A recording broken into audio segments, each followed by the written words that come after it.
আজকে বানিয়ে ফেলবো অন্যরকমভাবে একটু চিলি চিকেন। তো তার জন্য নিয়ে নিচ্ছি একটা পেঁয়াজ আর দুটো ক্যাপসিকাম, 3 থেকে 4টে কাঁচা লঙ্কা আর 7-8টা কি তারও একটু বেশি নিলেও হয় রসুন। তো এগুলোকে ভালো করে আমি কেটে নিয়েছি, বড় করে পেঁয়াজ একদম কুচি কুচি করে, রসুন কাঁচা লঙ্কা চিড়ে নিয়েছি আর ক্যাপসিকামগুলো বড় বড় করে কেটে নিয়েছি। তো চিকেনটাকে কিমা করে নিয়েছি। এখানে একটা কথা বলে নিই, যখন বাড়িতে বোনলেস চিকেন খুব কম পরিমাণে থাকে তখন সেটা দিয়ে এরকমভাবে বানিয়ে নেওয়া যায় চিলি চিকেন।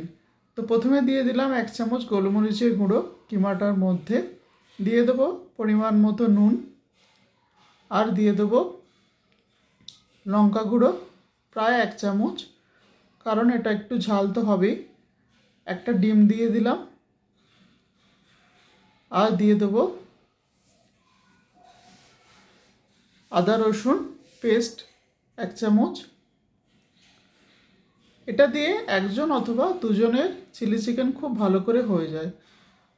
বড় চামচের 2 চামচ দিয়ে দেবো ময়দা। এবার পুরো জিনিসটাকে খুব ভালো করে হাত দিয়ে আমি মেখে নেব, যাতে এটা দিয়ে চিকেন বল অথবা চিকেন পকোড়া এরকম বানিয়ে নেওয়া যায়। তো তোমরা অবশ্যই প্রথম থেকে দেখতে থাকো, আর যখনই দেখবে বাড়িতে এই ধরনের বোনলেস চিকেন এক্সট্রা রয়ে গেছে তখন সেটা দিয়ে খুব ঝটপট করে এরকম চিলি চিকেন বানিয়ে নেওয়া যায়, এবং যেটা খেতে প্রচণ্ড সুস্বাদু হয়। তো আমার কিমাটা পুরোটাই রেডি হয়ে গেছে। এবার আমি বসিয়ে দিয়েছি কড়াই। কড়াতে দিয়ে দেব একটু বেশি তেল, কারণ ডিপ ফ্রাই করার জন্য। তো তেল দিয়ে দিলাম, তেলটা গরম হওয়ার অপেক্ষা। তো দেখো তেলটা গরম হয়ে গেছে। এবার পরপর করে দিয়ে দেবো চিকেন কিমাটা। তো এইরকমভাবে সবগুলো আস্তে আস্তে দিতে থাকবো। অবশ্যই গ্যাসটাকে কমানো থাকবে, গ্যাসটা যদি বাড়ানো থাকে ওপরটা লাল হয়ে যাবে কিন্তু ভেতরটা কাঁচা থেকে যাবে। তো যতটা কমিয়ে ভাজা যায় তাহলে পুরোটা সুন্দরভাবে সেদ্ধ হয়ে যায়, এবং একটা দিক হয়ে গেলে একটা দিক উল্টে দিতে হবে আর কি। তো এরমভাবে পুরোটাই দিয়ে দেবো। খুব বেশি হবে না এটাতে, বললাম একজন বা দুজনের মতো হবে, কারণ চিকেনের পরিমাণটা খুব কমই ছিল। তো দেখো এগুলো ভাজা হয়েই গেছে, মোটামুটি লালচে হয়ে গেছে, এর থেকে খুব বেশি লালচে আর হবে না। এবার এটাকে আস্তে করে তুলে নেব। তো এইবার কড়াতে যে তেলটা আছে এতটা তেল আমার লাগবে না, সেই জন্য তেলটাকে কমিয়ে নেব কিছুটা। তো দিয়ে দেবো এর মধ্যে কুচনো রসুনগুলো একটু ভাজা হয়ে গেলেই দিয়ে দেবো এর মধ্যে পেঁয়াজগুলো। রসুনটাকে একদম ছোট ছোট করে কাটতে হবে। পেঁয়াজটা এবারে দিয়ে দিলাম। পেঁয়াজটাকে এবার রসুনের সঙ্গে ভালো করে ভেজে নেব, একটু যাতে লালচে হয়ে যায়। খুব বেশি ভাজা কোনোটাই হবে না এখানে। দিয়ে দেবো আর এর মধ্যে কেটে রাখা ক্যাপসিকামগুলো দেখতেই পাচ্ছ অনেকটা বড় করে কাটা আছে, এরকমই কাটলে ভালো হয় পেঁয়াজ এবং ক্যাপসিকাম। তো সেরকম অনুযায়ী কেটে নিয়েছি। এটাও একটু ভেজে নেবো সব একসঙ্গে, পরপর দিয়ে একটু নেড়ে নিতে হবে আর কি। গ্যাস বাড়িয়ে কখনোই খুব বেশি ভাজাভাজি করব না।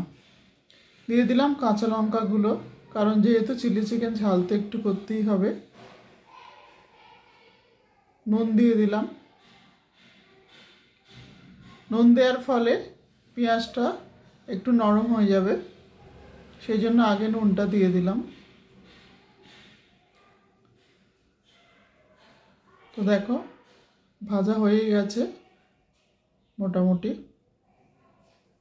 দিয়ে দেবো 1 চামচ, 1 চামচ ঠিক নয়, হাফ চামচ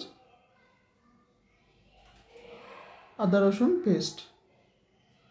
মিলিয়ে নিলাম ভালো করে সবজিগুলোর সঙ্গে। এইবারে দিয়ে দেবো এর মধ্যে মশলাগুলো। মশলার মধ্যে রয়েছে লাল লঙ্কার গুঁড়ো 1 চামচ আর কাশ্মীরি লঙ্কার গুঁড়ো 1 চামচ। আর কিছু সেরকম মশলা তো লাগবে না এটাতে, বাকি যেগুলো লাগবে সেগুলো দেখাচ্ছি। গোলমরিচের গুঁড়োটা লাগবে, 1 চামচ গোলমরিচের গুঁড়ো দিলাম। তো এইটা আদা দিলাম 1/2 চামচ, আদাটা ভীষণ জরুরি। 2 চামচ দিয়ে দিলাম সয়া সস, আর দিয়ে দিলাম 1 চামচ কাঁচা লঙ্কার সস, গ্রিন চিলি সস। পুরোটাকে ভালো করে নেড়ে নিয়ে একটু জল দিয়ে দিলাম। জল দেওয়ার পর পুরোটা ভালো করে মিশিয়ে নেব। এবারে দিয়ে দিলাম অল্প চিনি, পিঞ্চ অফ সুগার, কারণ যেটা তোমার মিষ্টি হবে না কিন্তু একটা গ্লেজ হবে আর একটু টেস্টটা অন্যরকম লাগে, সেই জন্য দিলাম। দিয়ে দিলাম 1 চামচ কর্নফ্লাওয়ার জলে গুলে।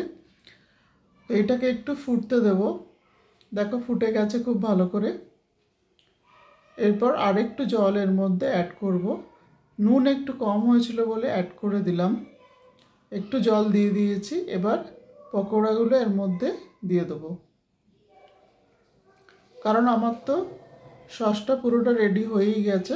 তো এবার পকোড়াগুলো দিয়ে মিশিয়ে নিতে হবে। অসাধারণ খেতে লাগে। এর সঙ্গে যদি গার্লিক রাইস একটু করে নেওয়া যায় তাহলে ভীষণই ভালো লাগে। রুটি দিয়েও খেতে পারো, অবশ্য প্লেন রাইস দিয়েও খেতে পারো, কিন্তু গার্লিক রাইসটা এর সঙ্গে খুব বেশি ভালো লাগে। তো দেখো প্রায় রেডি হয়েই গেছে। দিয়ে দিলাম 1/2 চামচ ভিনিগার নামানোর সময়। আর কিছু দেওয়ারও নেই, আর কিছু করারও নেই।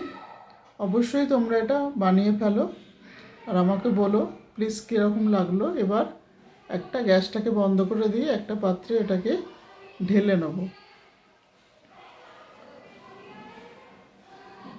তো রেডি হয়েই গেছে। প্লিজ কমেন্ট করো আর আমাকে জানিও।